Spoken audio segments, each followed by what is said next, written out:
අපේ රියදුරු මහතුරු මල් කඩාගෙන එනවා. බුදුහාමුදුරන්ට පූජා කරන හඳුකුරක් පත්තු කරන. මට දුකක් හිතෙනවා මම කතා කරන්නේ නැහැ ඒගොල්ලොත් එක බලාගෙන මම යනවා. එහෙම කරපු කට්ටියට දැන් බුදු පිළිමෙත් ගලනවා.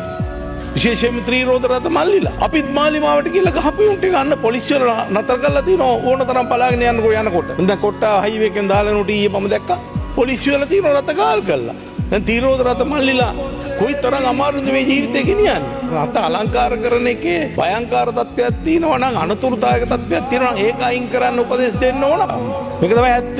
මේව හදන්න ඕනේ නැත්ද? ඊයේ පෙරේදලා අලුත් නීතියක් දාලා. DT එක. ඒ කියන්නේ අවුරුදු 60ට වැඩි නම් බස් එලවන්න බෑ. අවුරුදු 30 35 බස් එලවපු ඩ්‍රයිවර් මහතුරු අසරණ වෙලා ඉන්නවා. ඒගොල්ලන්ට වෙන කර්මාන්තයක් කරන්න බෑ. මම කියන්නේ වයසට ගියන් පස්සේ ඩ්‍රයිවිං දෙන්න කියලා. නමුත් ඒක යෝග්‍යතා සාතිකයක් අරගෙන එහෙම නැත්නම් ඒගොල්ලන්ගේ ෆිට්නස් බලලා ඒගොල්ලන්ගේ වෛද්‍ය පරීක්ෂණයක් කරලා ඒගොල්ලන්ට තව අවුරුද්දෙන් අවුරුද්ද දීර්ඝ කරන්න බැරි කාට හොල්ලෙන් ඇහුවා.